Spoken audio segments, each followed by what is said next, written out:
All right. Greetings and welcome to this episode of Geek Speak. This is episode number 22. We have two awesome guests here today. Below me, I believe, according to the screen I'm staring at over here, would be our first appearance. This is Paul. Paul, welcome. Hello.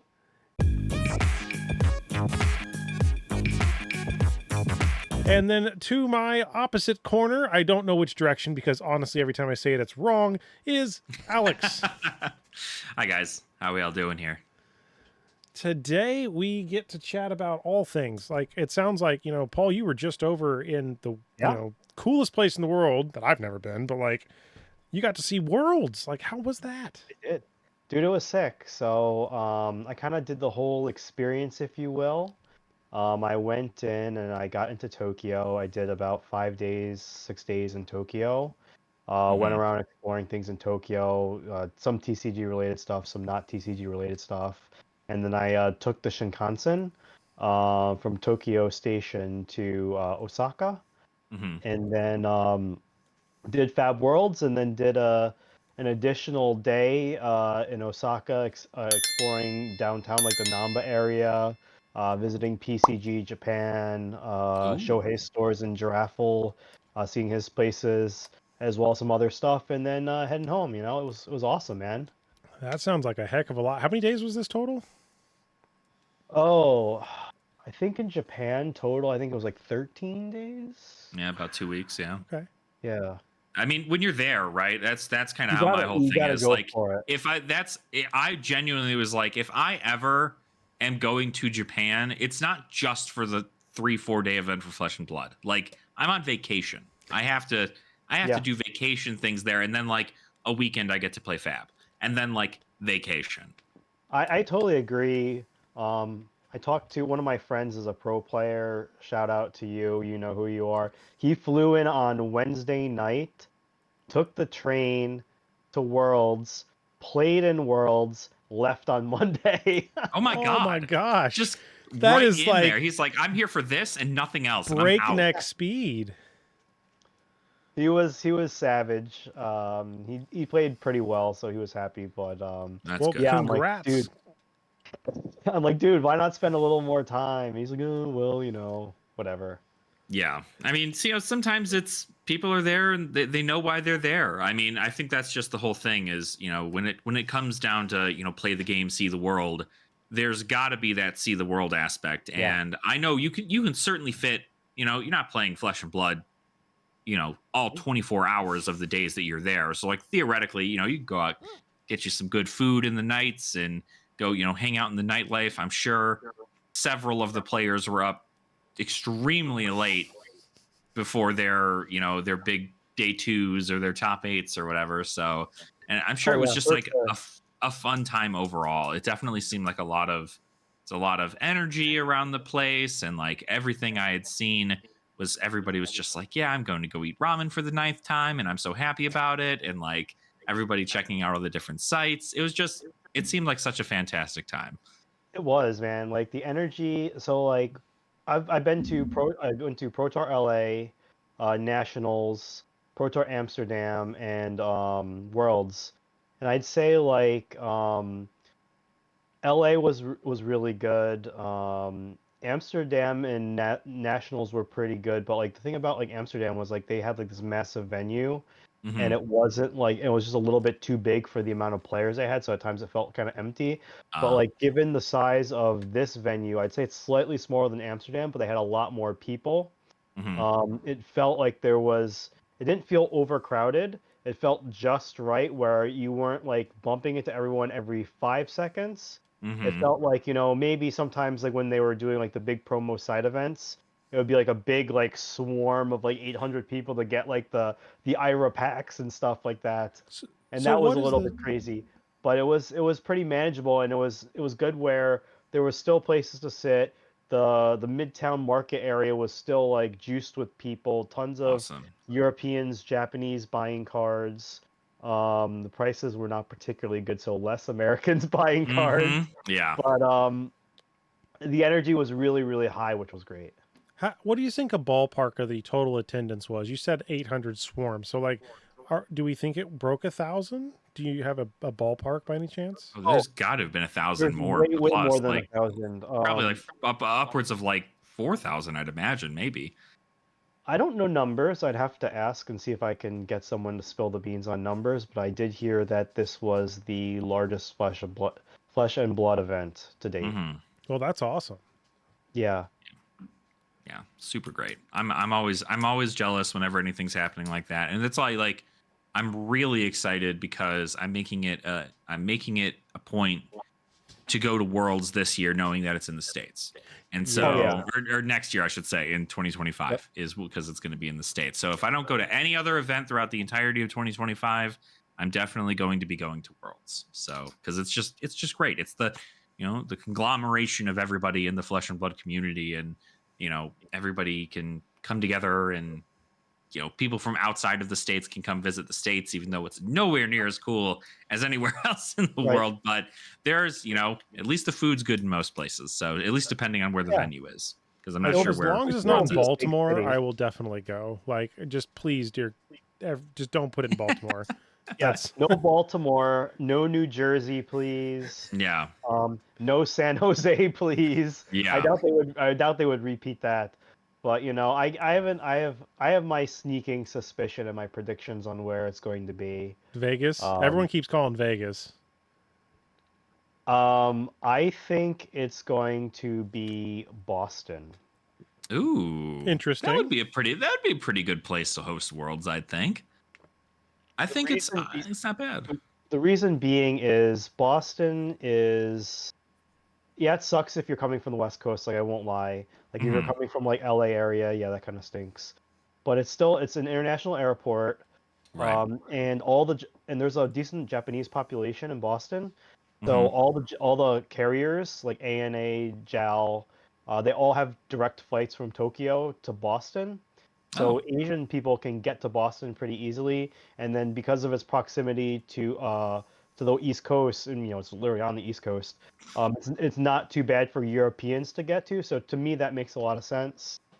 Yeah, it seems like a very it's almost like a middle ground for a lot of places, and especially with it being an international airport. I think that is a big deal, because I know with the bringing on of the Japanese market, it'd be crazy for it to just be like, yeah, well, like if you want to vend and you're from Japan, like you probably can't make it. If you're like a pro tour player, you're gonna have to like go to an international airport and then to Boston from that point and do a bunch of layovers. And I'd imagine the international sections are going to be significantly more looked at as far as Worlds goes. See, I don't know if I can hype this up enough, because I don't think they're going to do it. They've probably already chosen. So, like, obviously, whatever I say here is never probably going to influence them. But Indianapolis is pretty central. We have an international airport, and we host Gen Con, and that's a pretty darn big event. So maybe that'd be a good choice. But I don't know if that would be. I don't see why they would pick that over, say, like a destination location, right? Yeah. Like, Midwest is the Midwest. I love it, but it's. I mean, I was joking with a friend the other day. What if they moved up Worlds and did it at Gen Con? Oh, I wish they would. See, I mean, Worlds at Gen Con would be crazy. That would be insane. But I mean, like, to your point, Jacob, right? Like, I guess, like, to be fair, I don't know Indianapolis like you know Indianapolis, but whenever you're just like, oh, I want to visit the United States, I would love to visit the US and see what it's like. I don't know how many people are just like, Indy. I want to go to Indianapolis. That is the place that I want to go. The sights, the corn, everything. Racetrack. That's about it. The racetracks. You get, you're close enough. You get some horse stuff happening. It's just like, it's a fun area, and it's like, I don't know, like Chicago's one thing. I still think Chicago, I'm from Chicago area, and I don't think it's like the biggest destination ever. Like, I'm happy because MidMax pretty much like runs the whole show in regards to the Chicago area, which is great. But Worlds being in Chicago would blow my mind, because I just go home, visit family, hang out with all the people that I used to go to LGSs with, and then go play Fab. And I think that would be great. But yeah, that's like my second or third choice, because I think Chicago makes a ton of sense, right? That's also one of the busiest airports. I think like, New York or Boston, Chicago, Atlanta probably make the most sense, I think, for one of the world's destinations next. I would hate to go. I've heard nothing but, and no shame to anybody from the state, right? But I've heard nothing but awful things from New York. Like I've heard that New York is just like it's always a bunch of like people are being rude to you. The food's expensive. Getting around anywhere is expensive, especially in New York City, obviously, which is what I'm assuming they'd hold it in. So I don't know. I am mean, a New like, Yorker. okay, so there you go. So well then by all means, let me know if I'm incorrect. Because like how long have you lived there?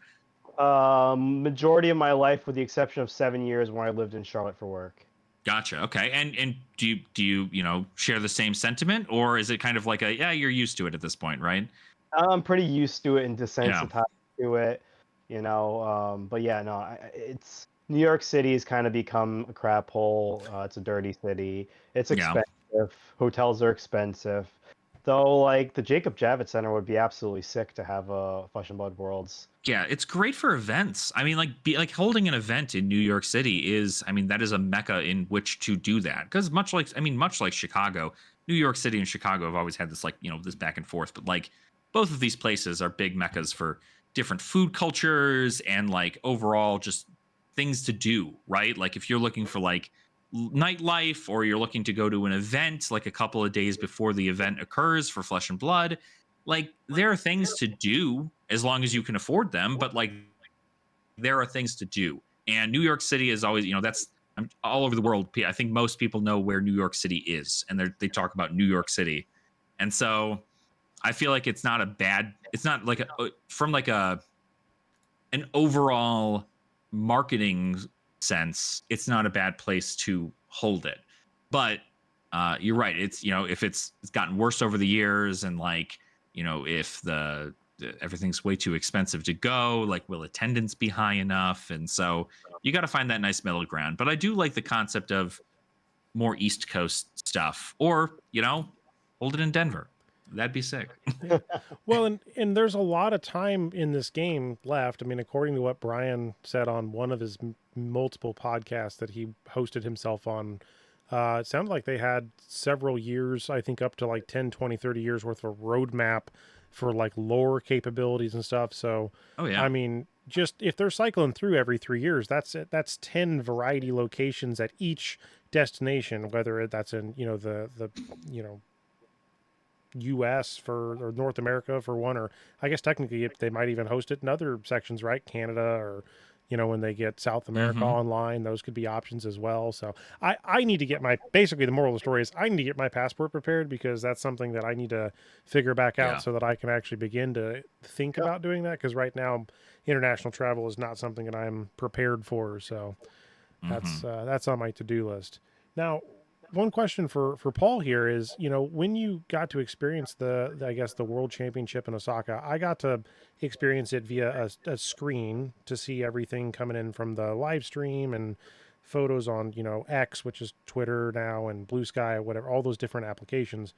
But when you were there, what, like, maybe an experience, or what's a good memory or something that you might be willing to share that's probably the most standout thing of that whole trip, in your opinion? What made Osaka World Championship maybe either on par, better, or worse than, let's say, the other events that you've gone to, just from your perspective?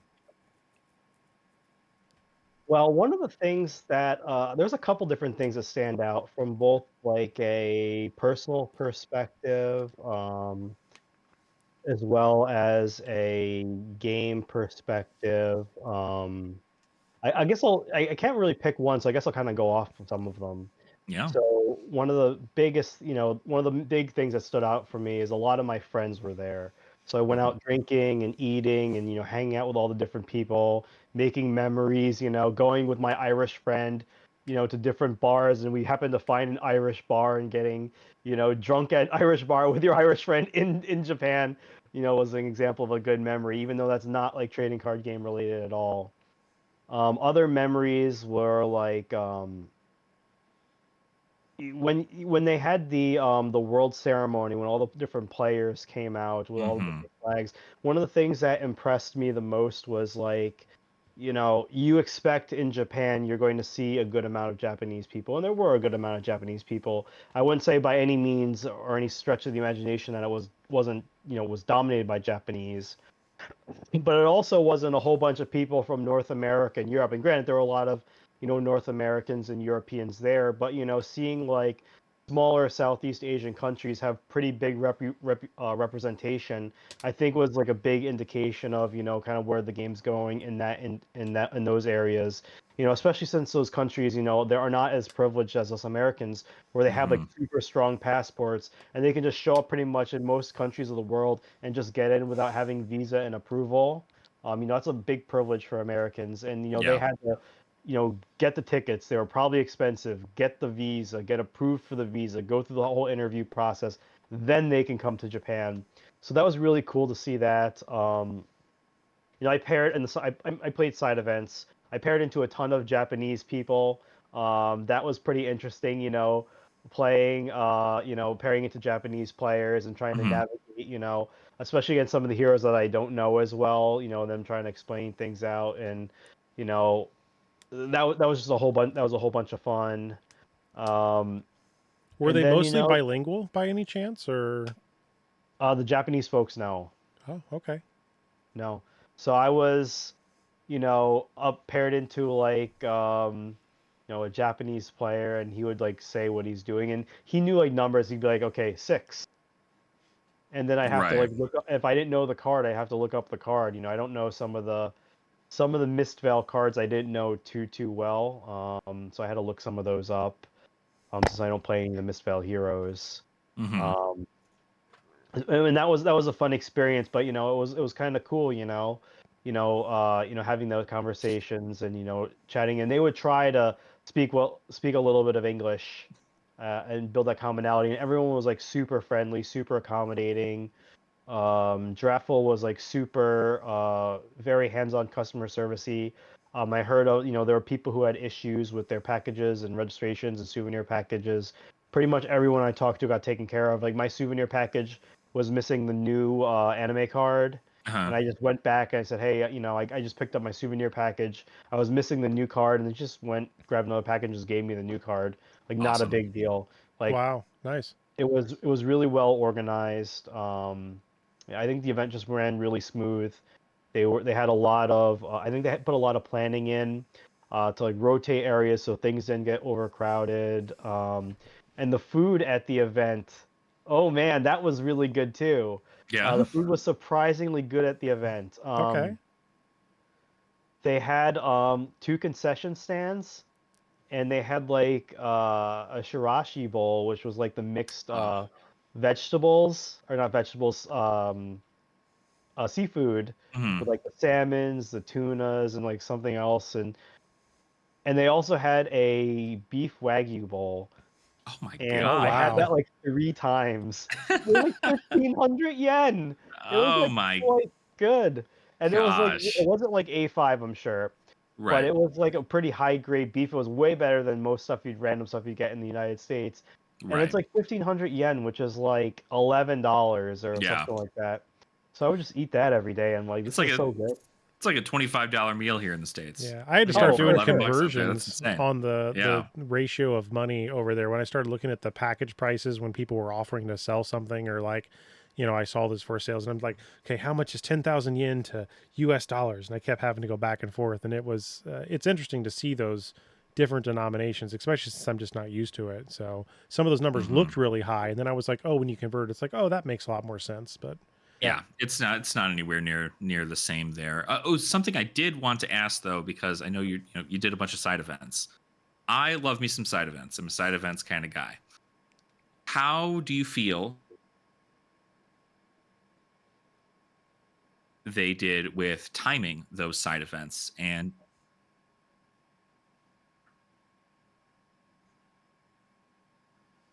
Did we lose Alex? I'm still here. Maybe. He was asking about timing and then just cut off. I don't see you. Hello, are you back, Yeah, Alex? sorry. No, you're Hold on. good. I am back. I don't know. I guess I'm not sure if that was me. Think so.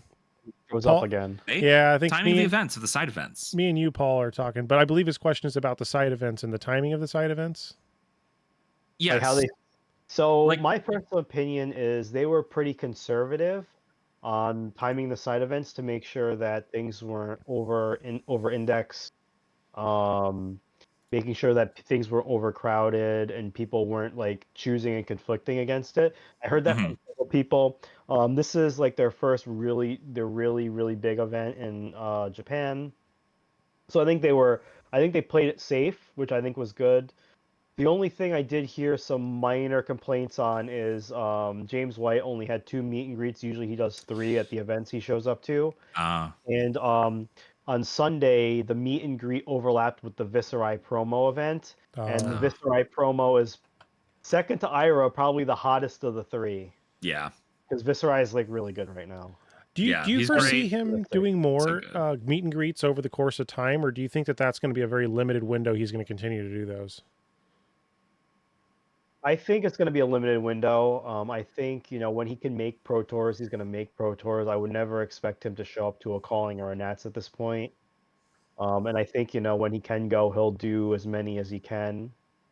But, I think that as the game grows and the game expands, especially since the amount of responsibility he has, the amount of time he's going to have is going to continue to go down, and eventually they could be more of a scarce thing. Though, selfishly, I'd love to see James continue to show up to events, spend time with players, collectors, investors, and business partners, to talk flesh and blood, give them a promo card. It'd be really cool if they did like a white khaki pants as like the next installment in the James White equipment suite. That'd be sweet. Fun. Yeah. But it's really cool. I got a couple popped collars, and I had a chance to sit down and talk with James for a good amount of time. Nice. That was one of my most, I'll call it, treasured memories from Baltimore. I very much enjoyed being able to do that. So Yeah. That's awesome. let's pivot to the next random thing I think it would be worth talking about is, how was the room during the keynote and the hype for this new set, The Hunted? I think, so I think people were caught a little bit off guard the fact that there wasn't a Dromai. I'm just going to be honest. Okay. This guy. But are we sure there's not a Dromai? Because there technically are 4. There's not a Dromai. There's not a Dromai, Jacob. I don't see how they could put it in there. I'm done coping. Everybody else needs to be done coping. Mara's done coping. Okay. We're all done coping.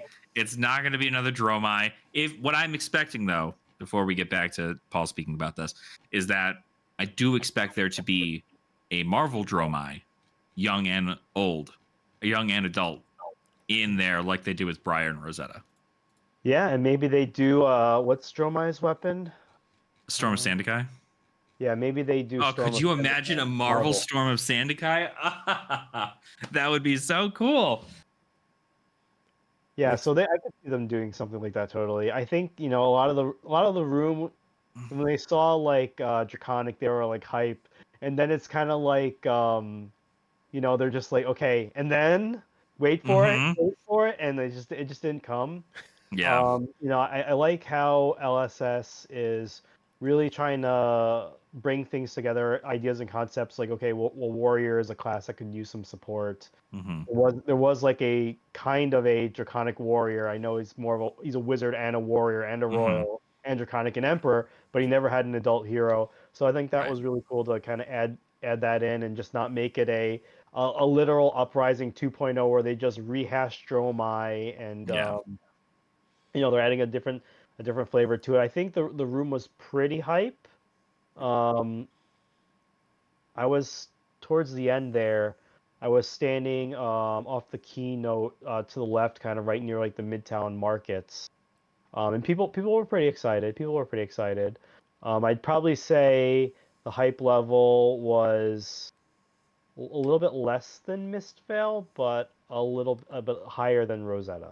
So thinking of the product roadmap, where that was one of the slides, I'm looking at it here, so apologies if you don't have that memorized, but product roadmap says that, you got the Jarl deck that's coming out. That's a new hero at the end of this month. Set 15 is in January. You got 1, 2, 3 armory decks and a set from March all the way to when we lead into August. Now, I would never have used the word product fatigue in the word Flesh and Blood because that was never something I would think of in my head. But out of curiosity, do you think that they're going to keep this pace of these armory decks with sets and main sets going on with these like mastery packs and stuff? And if that's the case, is that a good positive or a bad positive in your opinion, Paul, for the game? I think armory decks are overall a net positive. It gives them an opportunity to introduce a lot of cards to classes that either need them, or it allows them to turn them into onboarding products for newer players. One of the themes that things that I heard was apparently in Japan it's not the same as everywhere else. Blitz is the most popular format in Japan. Really? Awesome. Mhm. That's cool. And they didn't. And I was talking to several Kiwis, and they told me that Japan didn't start heavily adopting Classic Constructed until like within the last year. So a lot of people were more comfortable playing the sealed side events, playing the Blitz side events. I went to a big an in-store event.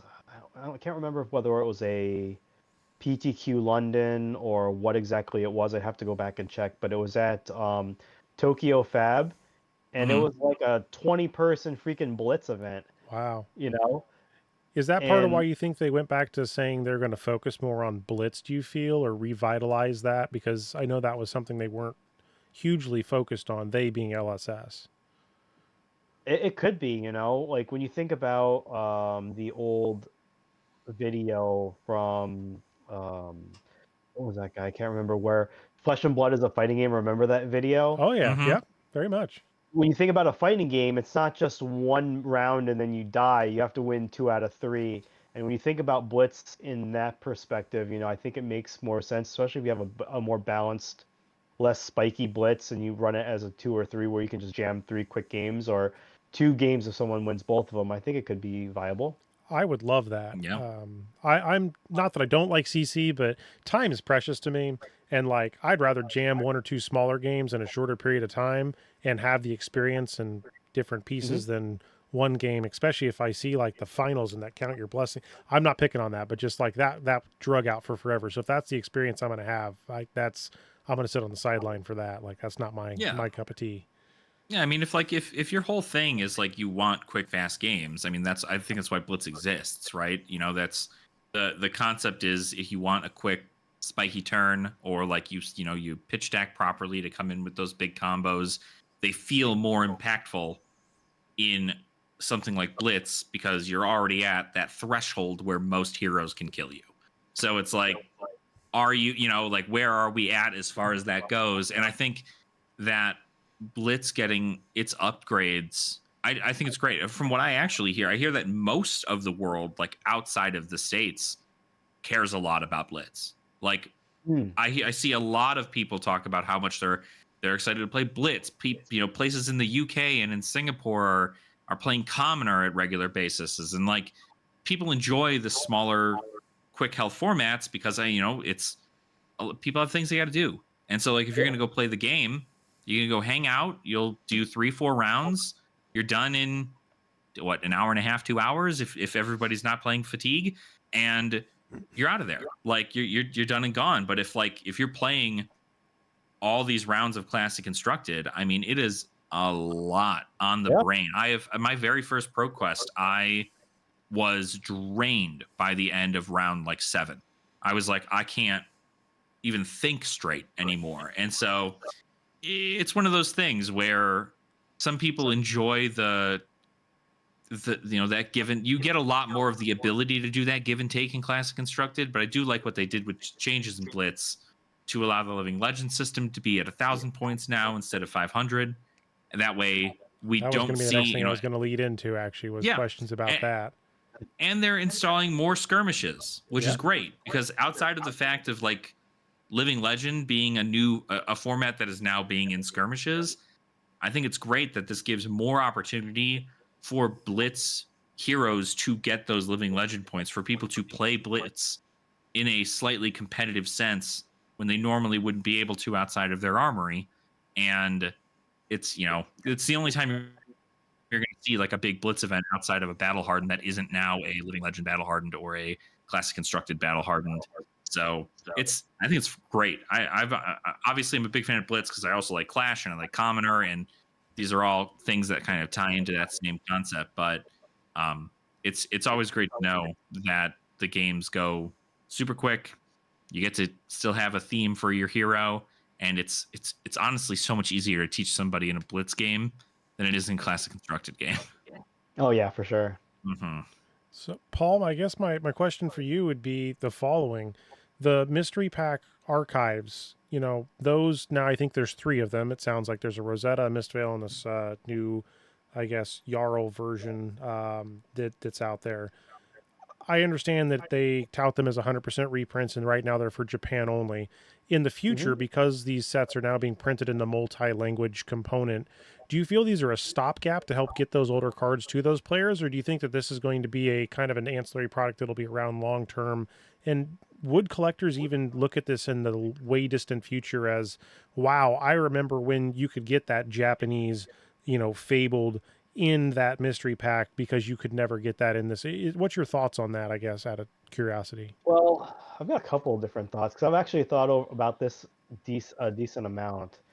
So first thing to call out for anyone who's listening to the podcast who's not super familiar with these are primarily oriented at reprints, and all the reprints, especially something like Storm Striders or whatever, is going to be non-foil only and in the localized language. So in this case, is Japanese. The first thing to understand is that these boxes are not like a typical fab box, and they're not like a history pack box. So they're not 24 16 card packs or 36 15 card packs in the case of history pack. They're much more slimmed down. They're Japanese style packs. They're 5 cards. Oh, okay. Like the Japanese Pokemon packs I used to buy. Got it. Exactly. They're like Japanese Pokemon packs, and there is not a hit in every pack. You can open a pack and have like complete duds. So it's at a lower price point. I think what it really functions to do is get a lot of like the staples that weren't printed in Japan that are needed. So like let's take Mechanologist for example. Bright Lights I think just was being released. That's when Japan kind of started picking up the game a little bit. Obviously they don't have Japanese language Bright Lights. The earliest one was Heavy Hitters. So like if they make a metric set in 2026 or something like that, they might do a archive pack to bring some of those Bright Lights playables, to bring some like the super good stuff from like Everfest, like T-Bone, that the market might need, so that they have those cards in Japanese, so that newer players who haven't been playing since Bright Lights, when they built their their Teklovasen deck or whatever deck they play, they at that point those players would be used to it. This is what T-Bone does. But a newer player, they might not have that. I think that's one of the main functions, and also to get some of those legendaries and those staples into Japanese, because before those reprints, a lot of those cards were very expensive. Codex of Frailty in Japan was about 150 USD for non-foil. Obviously, that's a problem.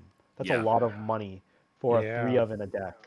So I think the whole point is to kind of get more of these cards in Japan, and to try to help to grow the player base, because I know like collectors are like, no more reprints, I want everything to have value, and maybe that kind of overlaps into like the finance bros, but like at the end of the day, if you want things to be truly collectible, the game needs to grow, players need to have cards, there has to be that fine line, and I think this is doing a pretty good job at establishing the fine line. Yeah. I think it's also something to be said that when it comes down to something like Codex of Frailty, right? I would imagine that Codex of Frailty is not being looked at as like this big collector item, right? Like a card having value makes sense, because if it's a Majestic or a Legendary and they're hard to pull naturally, then they should have more value than like $5, like it should be something. But collectors, more than often or not, like this is why the Marvels exist, this is why the cold foils exist, is specifically for those things. And so, when we think about every assassin and every ranger that exists from now until time, until they eventually ban the card, if they ever do, um, they're going to want to run 3 copies of Codex of Frailty. Oh, It's like it's a Oh, yeah. necessity in your deck. And so because of that, like if essentially you'd be gatekeeping players from playing a class strictly based off of the price of a card. And I know that LSS doesn't want that for their game, which is why, right now they're doing that for the Japanese market. I'm not sure if we're going to see a reprint in the States, but yeah, I certainly hope we do, because not only are we getting more assassin stuff with the Hunted, but on top of it, the fact that like another non-foil copy of it isn't going to kill the market in most cases, because it is a high demand card, right? We need to have players that are, or players are like, even single sellers opening up case after case after case after case to get a Codex of Frailty now, because Oh, they yeah. were so short printed in Outsiders. I only opened So- 1 or 2 of them, to be honest, and I opened Right. a lot of Outsiders. Same with looking at the 3 cards that are on my radar: Command and Conquer, because of this new set. Back, kind of tie this back into the Hunted. I have a hope that maybe, and I don't think so, but it would kind of make sense. Maybe Command and Conquer, a non-foil, maybe alternate art version. That's because didn't they say something about the art might be reserved? So that might be a theory, but maybe that could be in here. But the other 2 cards that typically are pretty expensive, that I don't know how long term they're going to stay at this price, but Warmonger's Diplomacy and the Weakest Link, those generics, because generics, I love generics, but those are very expensive generics. And having to own 3, 6, or 12 copies, right? Like if you have just 2 decks, yeah, you can keep moving them back and forth, but even a pot of 4 UPF, if you wanted to have that, that's 8 copies of the card. That's pretty expensive. That's also if all 4 heroes run Warmonger's Diplomacy in a UPF game, right? Sure, like yeah. I feel like that's It's an certainly extreme, a lot, but it's still a thing I look at as kind of like in Yeah. Magic. People typically don't own just 1 commander deck, as an example. yeah, but that's of course right. Like in a different vein, there, like most people are also proxying their entire Magic decks these days, so like it's completely different. I wasn't going to go but- there. I know. But I mean, to that point, I mean, that is correct. I mean, at the end of the day, we shouldn't be gatekeeping other players based on a price point, no matter where they are located in the world, to be able to play a class that they feel like they want to play competitively. And that's why we have things like Marvels, right? If somebody wants to bling out their entire assassin deck with 3 copies of the Marvel Codex of Frailty, then they are allowed to do that, but they have to pay a price for that, because that's obviously way rarer to find and is in a very high standing as far as a collectible card goes. If anybody's going to want to play Enigma New Moon, but specifically have the Marvel for Enigma New Moon, they're going to pay that price, because there's only 100 of them to ever exist. But Enigma New Moon and just Rainbow Foil, it's like $17 on the market. So like you can just buy the hero. That's something that got me into the game initially when I was getting in Uprising, because Uprising, you had all of the dragons that you had Marvel shiny cool versions of, and then the rest of the deck, if you wanted to just get the non-foil, were like $2, $1, like nothing really at all to purchase these dragons. And so it allowed me to go, hey, I can still play this hero, and if I wanted to get shiny versions of them, I can, but let me get comfortable with the hero first before committing to that kind of investment. So, Paul, what's your thoughts on the "Oops All Arachne" joke that became a reality? My thoughts is I want to see kind of what that actually turns out to be. I'll be honest, I don't follow Arachne much as a hero. I've never played a game as Arachne. Dynasty, I've opened a decent amount of Dynasty, but like it's one of my lower open sets.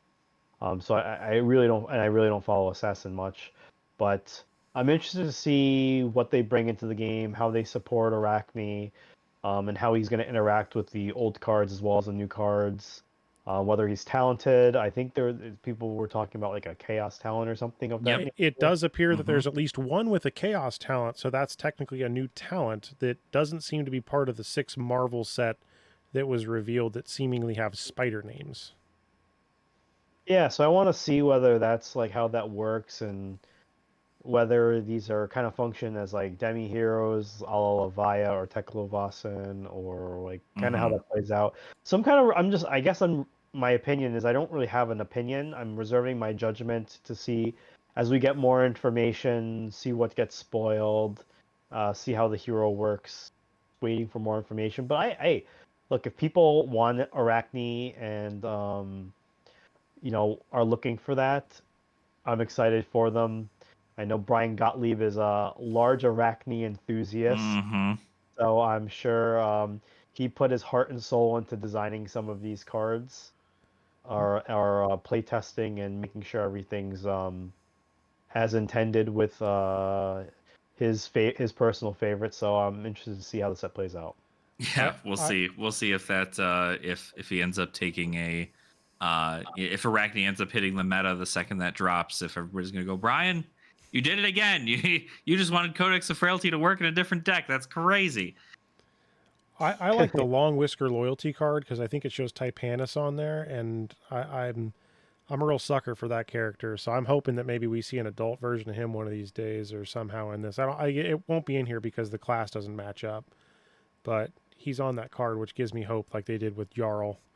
So I also kind of am curious about the new, I would say, direction of their promo patterns for some of these like events. I mean, frankly, I want to go to, I think it's Prague is where the next world premiere is, if I remember right. Yep.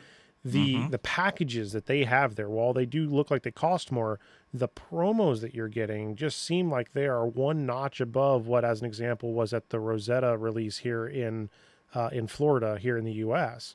Like, I just feel like the cards that you're getting, like as an example, these kind of extended artwork where the artwork's mostly accentuated, and you have that small, thin text box. That to me is beautiful. So, what's your thoughts on stuff like that? Which one was that? Which one of us was that too? Either one. Me? Anybody. Yeah. Go for it, Paul. I think they slap. I think they slap pretty hard. Agreed. Prague is a little bit tough for Americans to get to. You're probably gonna have to fly into London Heathrow or fly into Frankfurt and then connect. So it's gonna be a little bit of a long trek. So I'm not sure if I'm gonna be able to go, but I've got a friend who's gonna help me get some promos over there. So I'm excited about that, even though I'm not like a huge Arachne guy. I think they just look good. I think overall, Flesh and Blood has stepped up their promo game recently between like the Rune Ranger swarms and the Deadwood Dirges look great, and the Kasai CNC and all the promos lately. I think they've really stepped up their game with the promos. Yeah, something that I've personally heard a lot is that, and it's it's a different thing because during like Dusk Till Dawn, a lot of the promos for going to your armory were like cards that were never used in a deck. And like currently, they're never used in a deck. And might they one day? Sure, right? But as of the moment, they were not. But every single card that has come out as a promo since Rosetta has released has been a core card in any of the Rosetta heroes. Like any of them. It's been Electrostatic Discharge. What's the other one?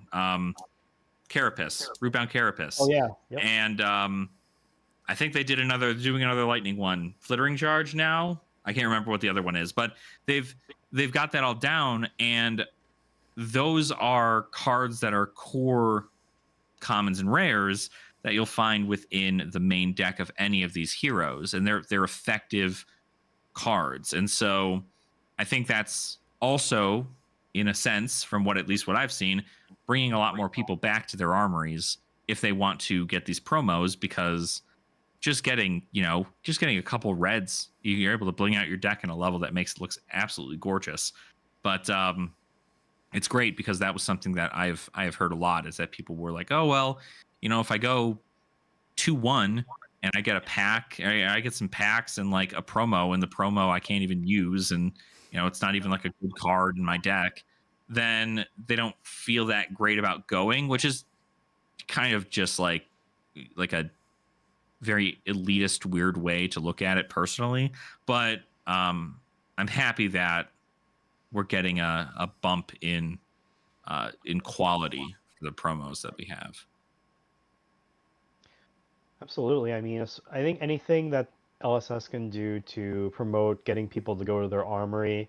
I think another thing that I've heard brought up between people saying what they talked to James White about during meet and greets and some comments LSS made, I think, during the keynote, as well as other mumblings I've heard, is, they're looking into like XP and how Mm-hmm. they can make XP The gym more. pack. What is the gym pack?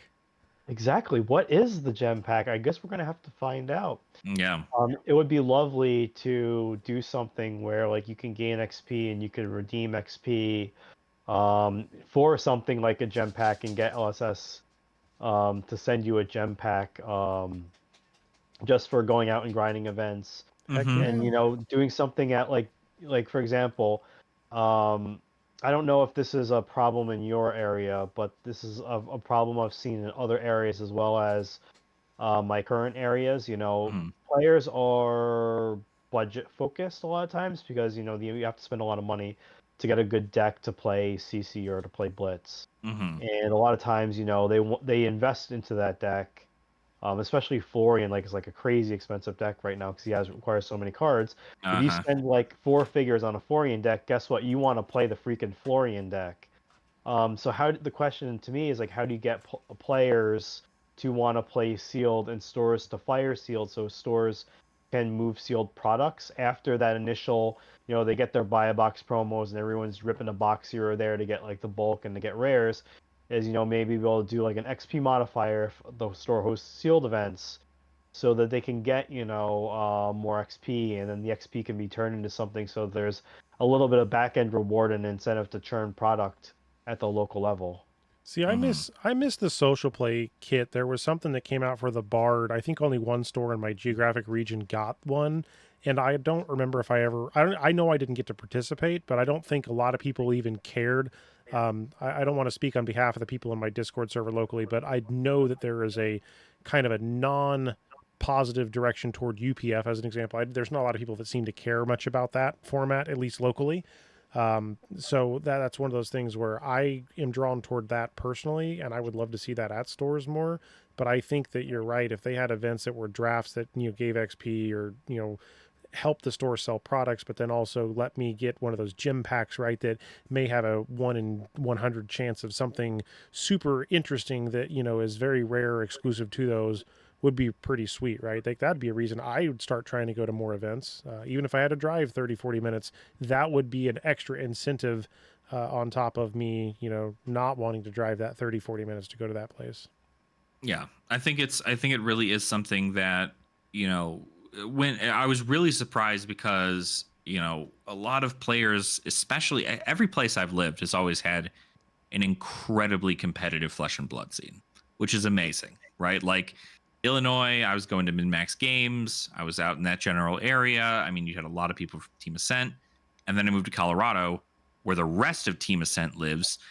And now every single armory is like a pro quest. I mean, like it really is like a different kind of beast.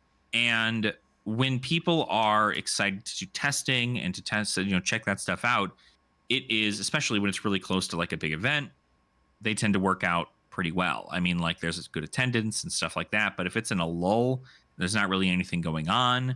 And some people just go, yeah, I'm just not going to go to Flesh and Blood tonight. Like I'm going to go do something else. And every single armory around me is still running just classic constructed. I mean, it's just classic constructed everywhere you go forever. And I'm happy that people enjoy classic constructed.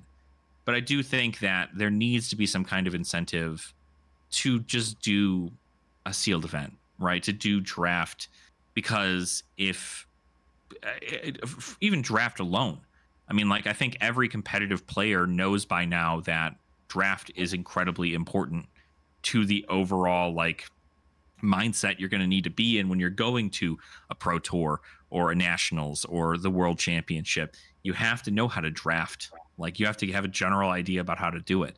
And every draft set is different, but you get key ideas and concepts from drafting a lot. And draft is normally the thing that kicks you out of day 2. So you have to be prepared for that. And I do think that it's going to be great to move product for stores. It's going to be great to just have more on the market, because if people aren't opening boxes by themselves, opening a box to then play with everybody else, and then you can take whatever cards you got and then sell them online if you wanted to just like not use them, then it's a different way to get in. It allows for new players to come in and draft and play sealed without having to wait for just a pre-release. It's just overall important. And I feel like not enough LGSs take advantage of the fact that they can just switch a format, right? They can just play something else. And if their attendance is awful for like 2 weeks in a row for doing, 2 weeks of draft and nobody shows up, then, you know what your market is at that point. But I feel like a lot of places are not asking their players enough about like what do we want as a community to play on a regular basis. So, you want to switch formats every week? Do you want to strictly just stay Classic Constructed? It's essentially people going, well, Classic Constructed is the most popular format, and that's why everybody's playing Commander when Magic comes up. Like, everybody's got a Commander night, if not 2 Commander nights when Magic comes up, because it's the most popular format, so it's going to get people in the door. But as far as onboarding players, it's not going to do a lot in that regard, outside of the fact if players get comfortable playing budget decks at an armory, even though they know they're going to get stomped on. I think it'd be nice to have an armory night that's, armory decks only. I think once there's enough of them, I think that'd be an exciting format. I tried to play Dash.io in my recent, armory event for Ira, actually. I knew I'd get completely curb stomped because, going against a new with warmongers and everything else, it was not even in the same ecosystem. It was just like, I'm going to just, whatever. So, yeah. Next fun question, because I have 3 more items on my list here, and then really it can be Wild West time at that point. The Blitz collections. I am actually a huge personal fan of these Blitz collections. The round the table, kicking that, first box type off. It's been the same one for Part the Mistvale, Rosetta, and now with, the Hunted. Paul, thoughts on that, on the generality of maybe contents? One, I freaking love this like nomadic artwork. I don't know if it'd be like Mongolian or what the terminology would be for that. Like, it kind of gives me almost Magic the Gathering, like, not Fallen Empires, Arabian Nights kind of vibes in a weird way, but like, I like this a lot. So what's your thoughts on these? I have Round the Table, and I've played Round the Table with friends who were, trying to learn Flesh and Blood. I bought the one. What was the other one I bought? I think I bought one of the other ones. There's currently Mistvale and Rosetta are the only other 2, I think. Yeah, I bought Mistvale. I thought it was cool. Like, I never opened the Blitz decks. I ripped the packs. I've got a pretty box. The thing is I open a ton of product. And it's to the point where, like, if I want to play something, I can build it. I think it's a great product for people who want to get into the game and build a hero, or they're newer to the game and kind of need that base set of cards. I don't think the product is for everyone. Okay. But I think that it serves a very specific niche of players who are newer to the game, want to try a bunch of different things. So I think players who either rip a lot of product or are firmly entrenched into like certain heroes or certain classes, I don't know if this product is quite for them. But I think it gives another option to kind of go along the lines of like, you have like first strike decks and you have the Blitz collections. It gives like options to onboard players, and then once they kind of move towards CC, away from Blitz, then they can kind of step into an armory deck and have like 80% of an armory deck, completed. You just bring staples, bring a couple class specific cards, and you'll have like a very competitive deck. Yeah. It's a very good. I think it's a good product. I think it could be a little cheaper, but I think it ends up being cheaper anyway. Most of them end up going on the secondary market for like $55 or something, which is way under map. But obviously, if it's just somebody who's like selling them, who bought them and didn't, was just looking to sell them, they can sell them for whatever. But $55 for 3 to 4 decks, a few packs, a beautiful playmat, and then a box to store everything in. I feel like it's pretty good as far as value goes.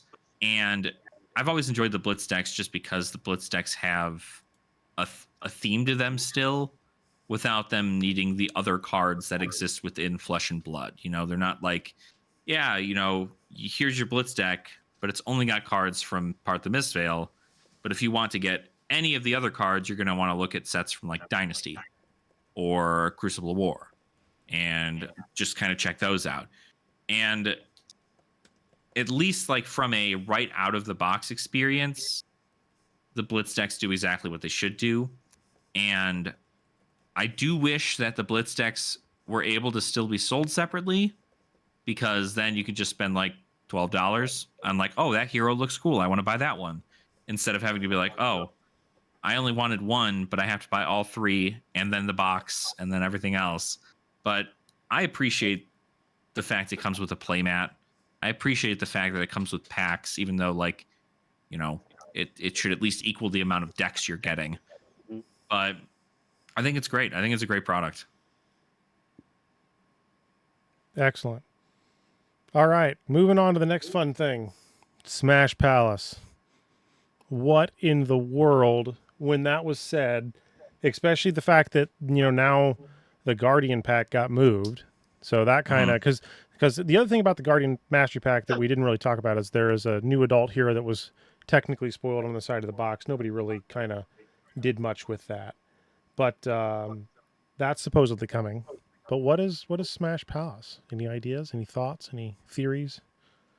I don't know. I mean, like as far as a concept, I mean, I know it was supposed to be social play stuff, so I'm not entirely sure if that's going to be.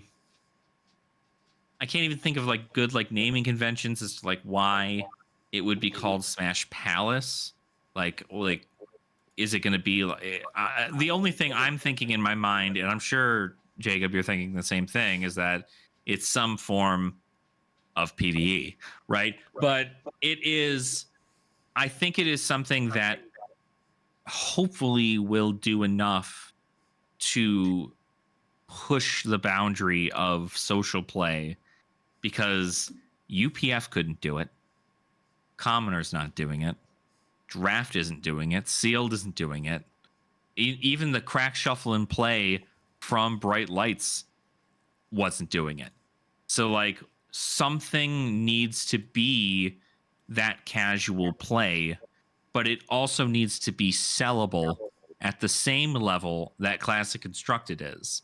So, again, whatever it is, it has to have that incentive for players to go, I'm not going to play Classic Constructed today. I'd rather play Smash Palace. For me, I guess like I would try to put myself, if I'm trying to answer the question of, what is Smash Palace, I would try to put myself in Chris Gehrig's shoes, or put myself in like someone in the product stacks shoes, and like ask, what is James asking me to accomplish? And the biggest thing is accomplishing a way and a method to get people to a local game store to play in a social setting that is easy and approachable to someone who's played Magic. And it looks inviting and fun, and not like a big sweaty grind fest like CC. So Right. that's kind of what, if I was to guess, the mandate from James would be. That's what I would guess they would be trying to aim for. With that in mind, when I think of like accessibility and thinking of, ease of picking up, I think my personal guess is that it's going to be a play on Commoner, Ooh. and it's going to be like Super Smash Brothers with Commoner decks. So think of like all the random items in Super Smash Brothers and the four-player kind of like beat 'em up style, and you have like a game. The game store would have a deck, and you'd like play off the top of that deck, and there would be like a new set of rules or an additional set of rules on those particular cards and variables that could, either give buffs or debuffs or items or special attacks that everyone could potentially play off the top of their deck for. And I think it's probably gonna be like a new format. That's my personal guess. Um, but I think it's gonna be something that's gonna get people out to game stores, and it's gonna be fun to play and fully supported by LSS. So that's my guess. I hope. That sounds pretty sweet. I like it. Well, what about you, Jacob? What do you think it is? Well, originally I'd like to say PvE, but I've had my hopes up for so long that at this point I don't even want to mention the words, given that theoretically during the 5-year anniversary I was the de facto, I called out to ask about PvE, and that didn't even get addressed. So that kind of, to me, indicates that, one, they weren't ready to talk about it, and two, I would imagine that if they were willing to mention something, it's going to be later. So I don't think that there's any meaningful item for it. I mean, obviously things can come out of left field. That's the whole idea with, the way LSS seems to swing things. So even if it were PvE, I feel like it's going to be more of, I think there's a mode on Talishar called like Data Doll or something, where you like basically play against it and try to do as much damage to the thing. Yeah. So in my head, maybe this is like come step up to the carnival, right? Let's here's your hammer, here's your thing. Let's do as much damage to the thing and see who wins. Like, maybe that's where they're going to go with it. That would be my only logical thought at this point. But honestly, it could be a tile-based, dungeon crawl. Who knows, right? Like I have no idea. It could be anything. That the do as much damage as you can was the original PvE, right? Early back in the day, when they piloted a version of PvE at Queenstown, the analogy used to describe it was it's like the Street Fighter 2 stage where you beat up the car. Mm-hmm. Oh, okay. Yeah, so that's what PvE was. From my understanding, it's taken some evolutions. I don't know where it's at today. I wish I knew where it was at today.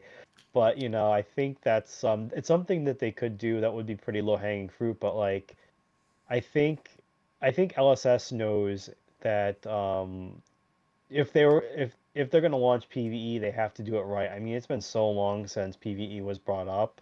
Mm-hmm. There's multiple people that have made PvE tangent stuff. Yeah. Techlocrow is an example.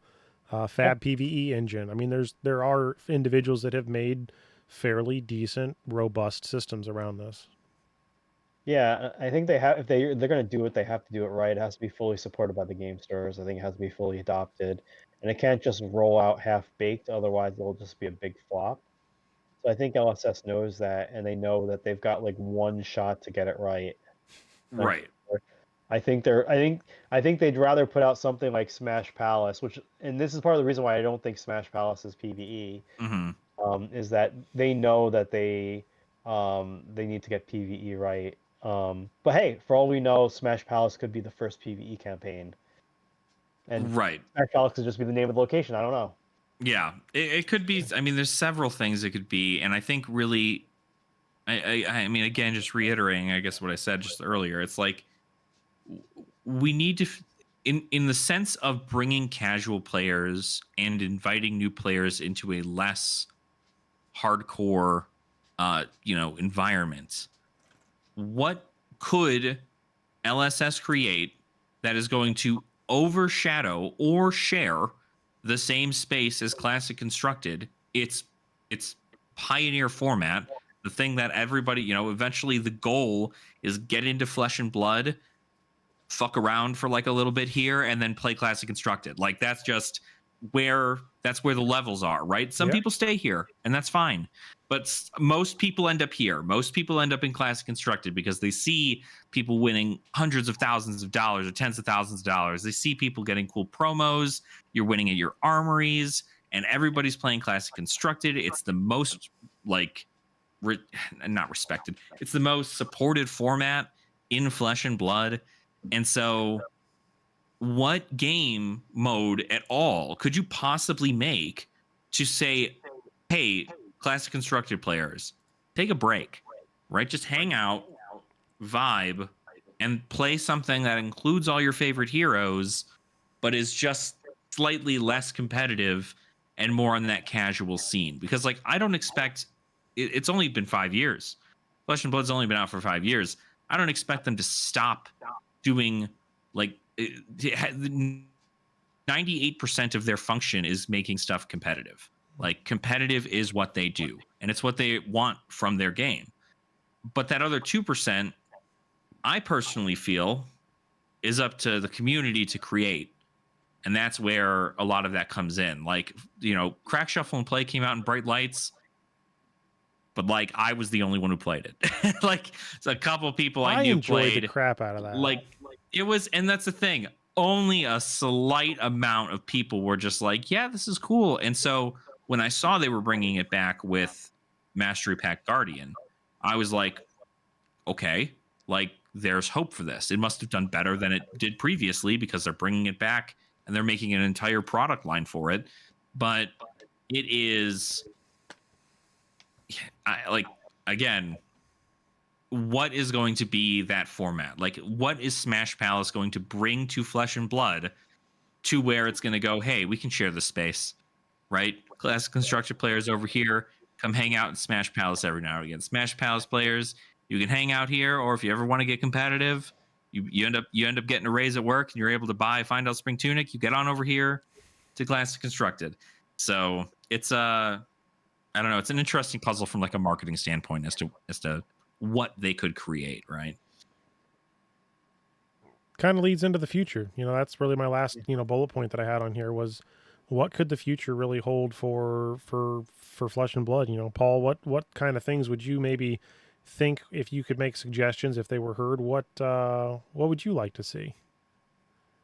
Well, I can say one thing, I had a brief chat with Mr. White at the event, and I guess you'll hear it here first. A little hot takes. Uh-oh. He Okay. told me that the not this coming set, which is Hunted, but the summer set.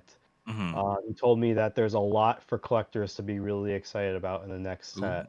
So I think cool. there's going to be a lot of spice there, which I think is going to be really good. So I'm really looking forward to that.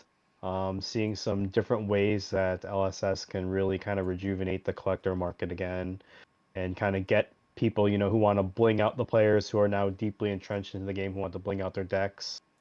So I think that's already a step in the direction, something that I've wanted to see from LSS for a little while now. I'd like to see how they approach and implement the Guardian set when that comes out, and kind of I want to see them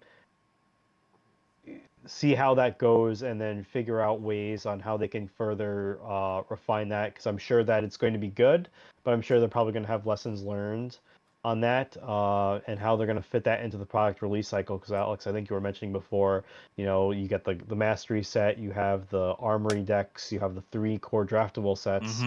Is there a such thing as product fatigue? I'd be interested to see how LSS responds to that, with all those different products, and understand and seeing how LSS responds to how players are picking and choosing what products to buy, what products to open, hearing feedback from the stores and their distribution partners. And I think that could lead into an even bigger 2026 and 2025. I think LSS is continuing to take risks, expand, and grow, and I'm curious to see how that plays out in the future. The other thing I'm looking forward to is seeing their expansion into Latin America. At Tampa, I talked to one of the South American distributors based out of Mexico. They're pretty excited about the game. I know that from talking to Hemel, there's a pretty big Chilean player, or I shouldn't say pretty big, a growing Chilean player base. I know there's a Brazil player base, and there are other Latin American countries who are into TCG. So I'd like to see how that plays out as well. And maybe we can get some more support down there, and we can be truly a global game. Yeah, I'm right there with you. I think the addition of Latin America is going to be huge for the growth of Flesh and Blood. And I know that's like, practically tomorrow. They're like kicking off a whole bunch of stuff in regards to getting stuff down to the Southern America. And it's really awesome to see. I know I've had a lot of people in my comments who come and watch my commoner videos or my Clash videos. They're excited to see that because it's all they can get. They like bulk is the most of what they can get down there. And so when it comes down to what's available to them, they've learned to enjoy commoner because it's really the only thing they have. But if they get that same support that Japan is getting, for instance, then they'll be in a better place to start doing more stuff down there too. Like there's a huge competitive scene down in Southern America and the just overall Latin America. There are competitive players from there, and there are people who want to do all the traveling, right? It's another destination place for a lot of people. If you're going to go to like do a pro tour down there or something of the sort, there is a lot of value in bringing on the Latin American scene. And I think overall, like for the future of Flesh and Blood, they're on a tear. I think they're genuinely on a tear. I think they've made the introduction to the Japanese market incredibly. It was almost flawless. Like, they just kind of got everything over there, and they're like, "All right, you've got cards. Like, we're gonna get you more product for cards. We're gonna get you more of this. So like that way you're able to play." And that's huge for a market that had nothing like 2 years ago, right? Like near nothing. You had to, that's why Fluke from Flukenbox, he does a lot of the APAC region distributing as a single seller, and that's like where most of the people in the APAC region were getting their cards. And it's just great to see more people getting added on there. And so for like the future of Fab 2025, well, there do seem to be quite a bit of Armory decks released, but Armory decks have been a huge success for Flesh and Blood. Absolutely invaluable to the growth of the game, because it is really something that people have been asking from day one. Is, can I just play? They had them day one. They had them day one, and with Welcome to Wraith, they had classic constructed pre-made decks, and then they just stopped. They didn't make them anymore. And so now that we see them in a bigger packaging, you have unique product that's being in those Armory decks, which is giving support to those heroes and to those classes. It allows them to be more thematic, and it allows them to, heroes are just able, you're able to look at that hero and go, wow, that guy looks cool. I don't know what they do yet, but like they look cool. They come out with a how to play video every single time a new one's released. There's a bunch of content creators who make a whole bunch of how to play videos, how to upgrade videos, all these other things. And so the overall scene of Flesh and Blood is going to continue to grow, and even the overall content creator space of Flesh and Blood is continuing to grow. And so it's only up. It's only up from here, honestly. I don't think even since, Bright Lights I liked, but I think ever since Heavy Hitters, every set has been like banger after banger after banger. And I see the release. Like the second I saw the stuff for the Hunted, I'm just like, all right, $350, $390, right, for a case. I'm already there. This is what we're doing. And I feel that every time. Whereas like, you'd expect there to be a miss somewhere, but there isn't. We're just hit after hit after hit after hit. And I think that's really great. Eventually there will be a miss. That is just the nature of things. But for right now, these 4 sets within this realm have been killer. And the more we learn, the creative team at Flesh and Blood and LSS have been doing great in regards to their storytelling. Their lore capabilities have upgraded. We've gotten more lore in these past 2 sets than we have in like past year. And it is really refreshing to know that the world of Wraith is continuing to grow along with the actual growth of the game Flesh and Blood, as we're learning more things about the heroes. We're able to connect with them better. And that's that's something that I'm constantly reminded of all the time, is that, we're probably just a few months or even like a year closer to a new lore book I hope or so. a possible animated series, right? Like something of the sort to really help kind of bring forth this the eyes on Flesh and Blood. So things I would like to see, absolutely, but honestly, they got to work at their own pace. They're worried about making sets and making money off their cards, and that's what they should be worried about because that's business. But overall, I think they're reinvesting their money wisely into their own company to continue to grow it and get more eyes on it. And um, I couldn't be happier. What about the got one for you. I like all that, but one thing I did notice is the MSRP on this next set seemed like it actually went a little bit did. higher. It did. It did go up. Any particular reason for that, you think? I don't know. So Inflation. I talked to James about that because I brought up to him during my meet and greet that, there's I noticed that the MSRP went up and UPP used to be 20% of MSRP and UPP Mhm. went up. Now it's a flat 99.90 for UPP. Mhm. And what he told me was like, it's been the prices we've had have been set now for about 2 years, and LSS has absorbed the cost of inflation over the past couple of years. I mean, I know in 2024 inflation wasn't a big thing, but they've absorbed all of that 2023 inflation. Mhm. And I already think with UPP, um, this is already one of the cheapest boxes on the market. Yeah. So I think it's about time that LSS, raised prices, and that's kind of, what James alluded to. There's, you know, a company can only carry so much of like the incremental costs on before carrying some to the consumer. Sure. I mean, unfortunately, it's a situation where you go to the grocery store and you look at your eggs and your milk and all of your basic necessities, they've all gone up.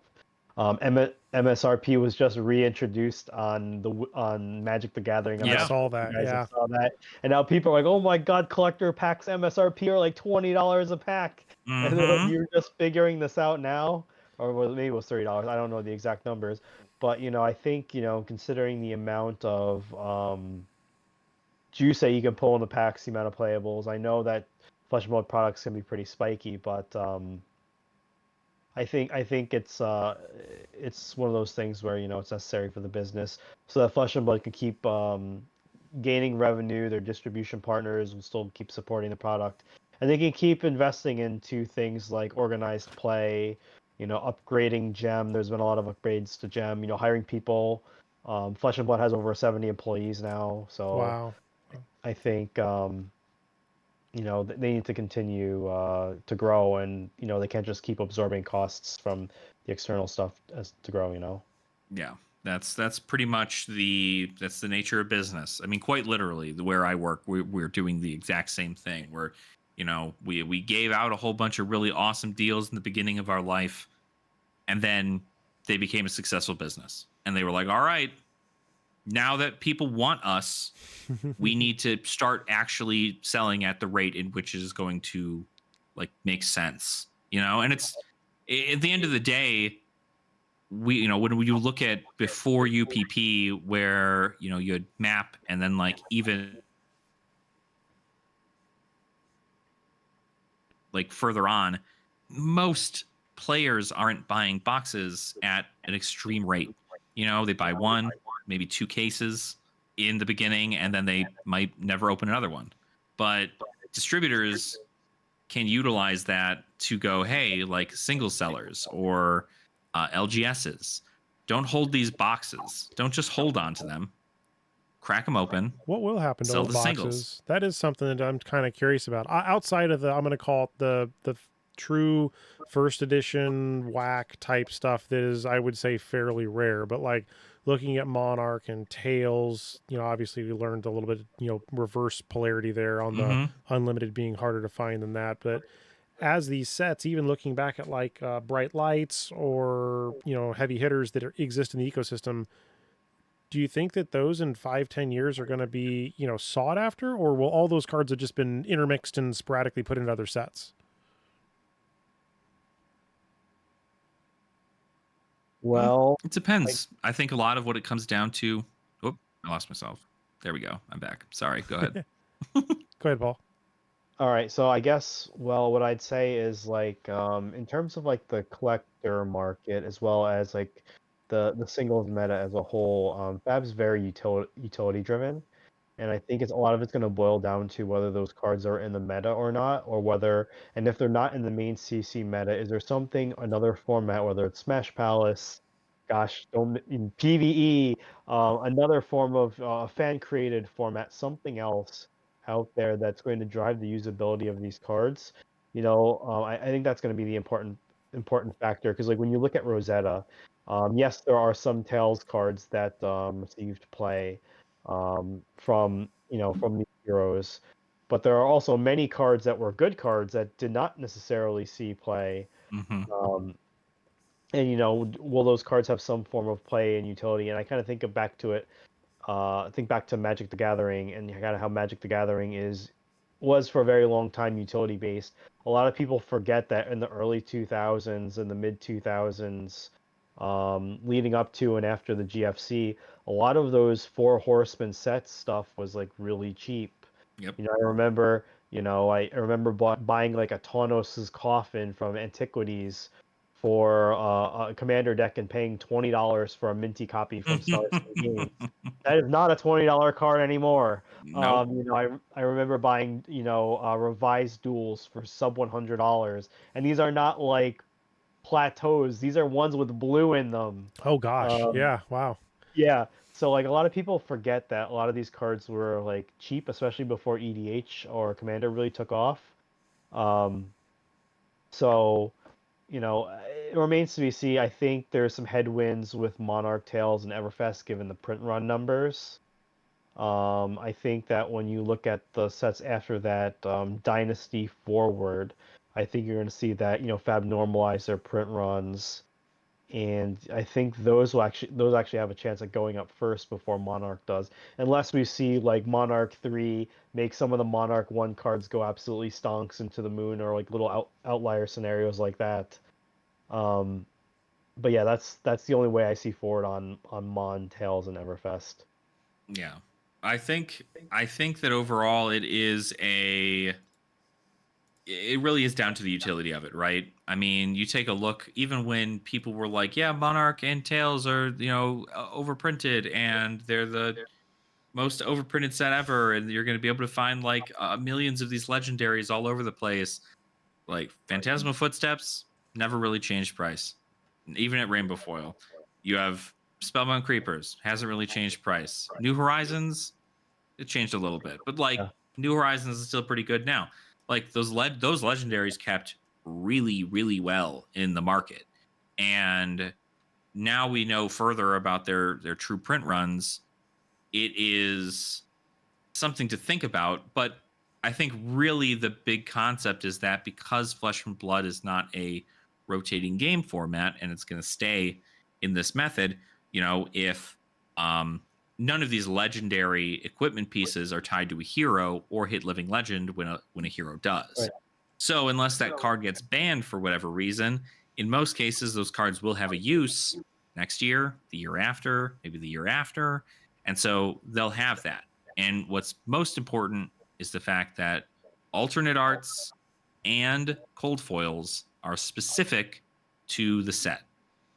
And that is what is going to give them value in the future if somebody were to want to bling out their deck. Because inevitably that is what every TCG player with money to burn wants to do with their pet deck. They want to bling it out. They want to get those cold foil Crown of Providences, or those cold foil Balance of Justices, or cold foil, or even the Marvel heroes now, right? And the cold foil weapons and stuff like that. Like people want these, and especially if they're competing or they're just trying to show off and hang out and enjoy their deck, that is something they want, and so those will always hold value. And if the only place you can find those is in previous sets that are not printed anymore and won't get a reprint in cold foil ever, no matter whether or not the art's different, then you're looking at least a quite a high collectible value in the cold foils for these sets. And even the alternate arts, right? You know, look at alternate art channel like Frigid. Like that card didn't see play for a while, right? Except even in the Living Legend format, you can still play it because obviously it's Living Legend. But now that Jarl is a thing with Classic Constructed, those alternate arts, if people have not already gotten their hands on them, they want that. They end up getting them for the lowest amount they possibly can because nobody's playing them in Classic Constructed, and then they boost up. And those are, you know, it's bad times to buy cards for sure, but it's one of those trends you have to find. You know, if you're trying to fight the market, you know, find the hero that sucks the most during Classic Constructed at this very moment, buy out all their Majestics and all their legendaries, and then wait 2-4 sets from now, then you got them. And then it's like, okay, cool. Like, yeah, Trench of Sucking Treasure, that was a $20 legendary. That card's going to end up going to be for 150 at some point in the future. It could be, but that's all speculation, right? That's playing the market. Yep. So you can't guarantee that's going to happen, but the trend so far has been exactly that, where, you know, Flicker Wisp was worth nothing for forever, and now Flicker Wisp has value, like actual value. You know, even with the concept of them bringing back Marvel heroes from previous sets in new sets, those are huge because you couldn't get a Marvel Briar in Tales of Aria. Now you can get Marvel Briar in Rosetta, and that is going to hold value when it comes to somebody who really is like, oh man, this Living Legend format, which is effectively just vintage, right? Like, that is something that is going to keep people who love their hero constantly coming back to play in these Living Legend formats, especially with 3 skirmishes a year, maybe even 4. You're able to really make it so where these cards have value throughout the entire life of the game, regardless of how old the box is. It's about the collectability and what they will and will not reprint. All right, I got one last fun question because I always like asking this, Paul. I've never seen your answer, so this is why I'm going to ask it. I might know what Alex's is. Oh. In the game of Flesh and Blood, what would be the coolest hero or class that you think would be something that can be brought to the game? I know there's been a couple that have been speculated or they're in the lore book, but since we didn't see those with the Hunted, what's your thoughts for maybe set 16? My guess for set 16. So Alex kind of mentioned where I'd be going this when he brought up the Trench of Sunken Treasures. We most recently got Call to the Grave in Rosetta. I think we're going to see kind of like a pirate-themed ranger.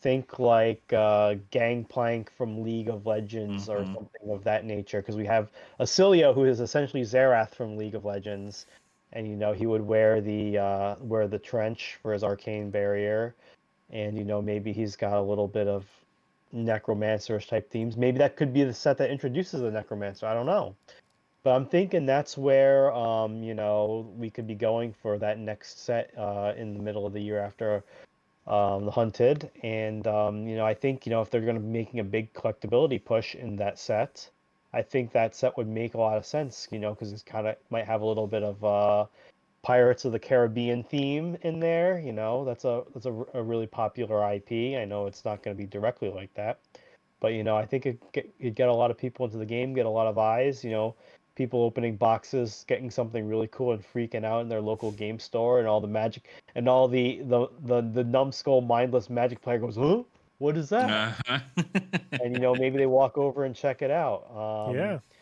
We've had a little bit of that recently, especially with the Commander band. So I'd love to see more people getting some eyes on Flesh and Blood, and maybe that could be the set that could do it. For sure. I'm not gonna lie. If there's one thing that I thought was gonna be in this set, not Dromai, I thought was gonna be in the set that was not, was a new Ranger. Because Rangers have been needing support for a little while, even though they have Codex Frailty, but like there has not been a lot since Outsiders, right? Right. Like if I'm pretty sure. So that's kind of a feels bad for the class overall. So I had a feeling deep in my heart that we were going to go back to Volcor, but I was like, a Draconic Ranger would be awesome. I think that would be super cool to see from a thematic standpoint of, utilizing the, scales of the dragons as the arrow tips for your arrows and stuff. Like, I think it's just a cool thing. But set 16, I mean, it really could be anything. I'd love to see Ranger support for sure. But I do think that it is about time for that 10th class, because we are not, I mean, there's obviously more than 10, but like that 10th, like big class, because the last class we got was Assassin, and that was in Dynasty, right? Yeah. Like Dynasty was when it was announced, and then they got more stuff, and they've just been slowly adding things for Assassin.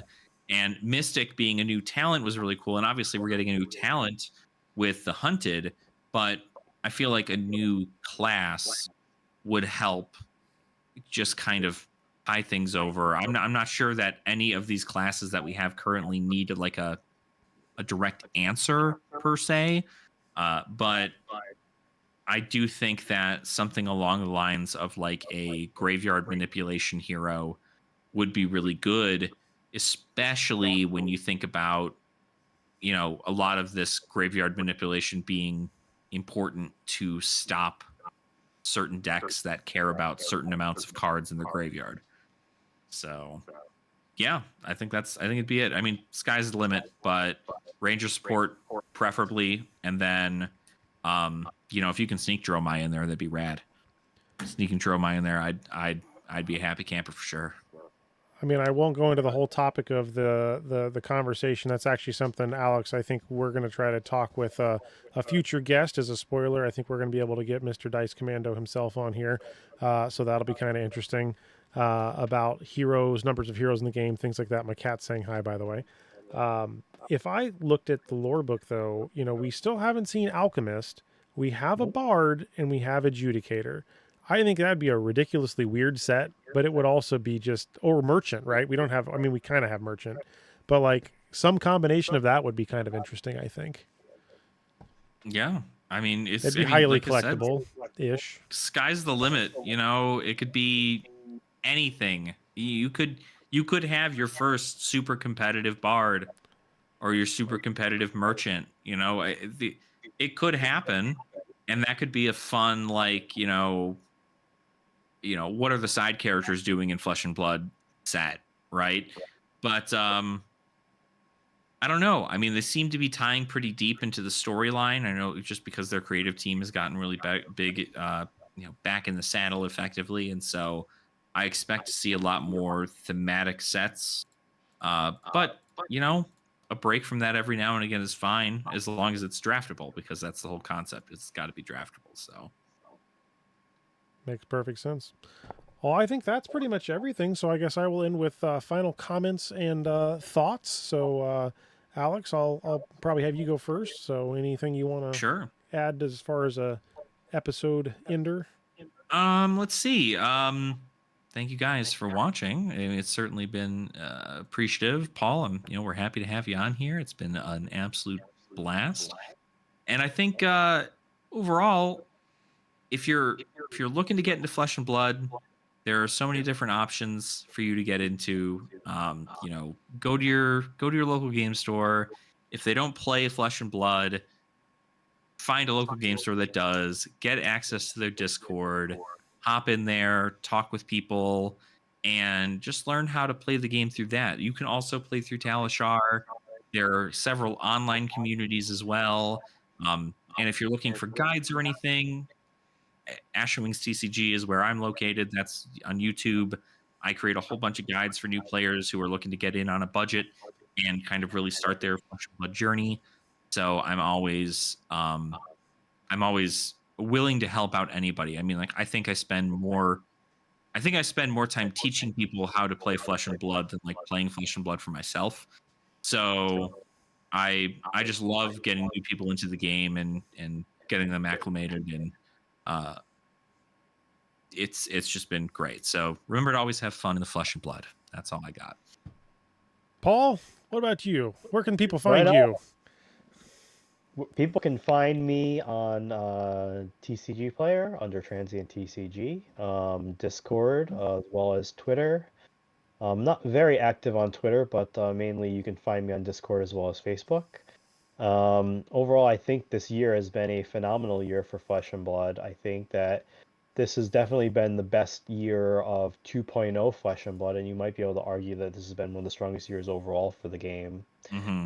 And I really look forward to seeing what's coming out in 2025. And, I think there's a lot to be happy about and love from a playability perspective. I think there's a lot of things to be happy about to love and slowly collect to upgrade your decks and pimp out your decks, whether it's, feeling comfortable now that there's a rainbow foil reprint policy and slowly upgrading your rainbow foil elves to cold foil elves in your main deck. So I think that's a really good thing. And I think that's, as the game and the player base continues to grow, I think that's just going to be a boon for the future. Awesome. Well, again, thanks everybody for listening. So that's going to wrap up this episode. I think I kept it kind of to a medium, not a super long, not a super short. But until next time, thanks, and I'll catch you all later. Bye. Later.